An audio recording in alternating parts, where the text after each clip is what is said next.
दोस्तों, हाल ही में भारत में रामसर साइट्स की संख्या 94 से बढ़ाकर 96 कर दी गई। दोस्तों याद रखना, 95 रामसर साइट्स आपके कोपरा जलाशय बिलासपुर है जो कि छत्तीसगढ़ में स्थित है, जबकि 96 रामसर साइट्स आपके सिलीसेट झील अलवर राजस्थान है, जिसे राजस्थान का नंद कानन भी कहा जाता है। याद रखना दोस्तों, अब राजस्थान में रामसर साइट्स की संख्या 4 से बढ़कर 5 हो चुकी है।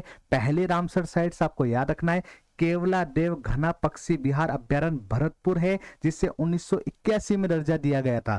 दूसरी रामसर साइट्स आपके सांबर झील जयपुर है, जिसे 1990 में दर्जा दिया गया। तीसरी रामसर साइट्स आपके खींचन फलोदी। चौथी रामसर साइट्स आपके मेनार उदयपुर है, जिसे 4 जून 2025 को दर्जा दिया गया। जबकि पांचवी रामसर साइट्स अभी हाल ही में सिलीसेट झील अलवर राजस्थान है, जिसे 12 दिसंबर 2025 को रामसर साइट्स का दर्जा दिया गया। दोस्तों याद रखना दोस्तों, इसी के साथ अब भारत में सर्वाधिक रामसर साइट्स जो है वो तमिलनाडु राज्य में स्थित है, जिसकी संख्या 20 है, जबकि द्वितीय स्थान उत्तर प्रदेश रखता है। दोस्तों जबकि याद रखना, भारत में क्षेत्रफल की दृष्टि से सबसे बड़ी Ramsar sites Sundarban delta West Bengal है, और जबकि सबसे छोटी रामसर साइट्स जो है वो याद रखना रेणुका झील हिमाचल प्रदेश है। दोस्तों इसके साथ ही याद रखना दोस्तों, रामसर साइट्स में शामिल क्यों किया गया, तो याद रखना आर्द्र भूमियों को ठीक है संरक्षण प्रदान करने के लिए शामिल किया जाता है।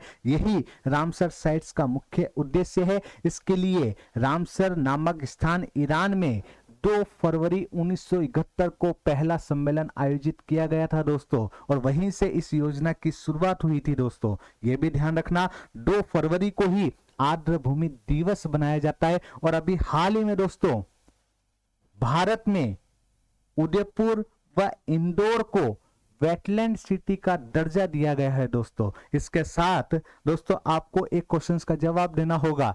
याद रखना, उदयपुर झील जिसे रामसर साइट्स में शामिल किया गया है, आपको बताना है किस राज्य में स्थित है। धन्यवाद दोस्तों।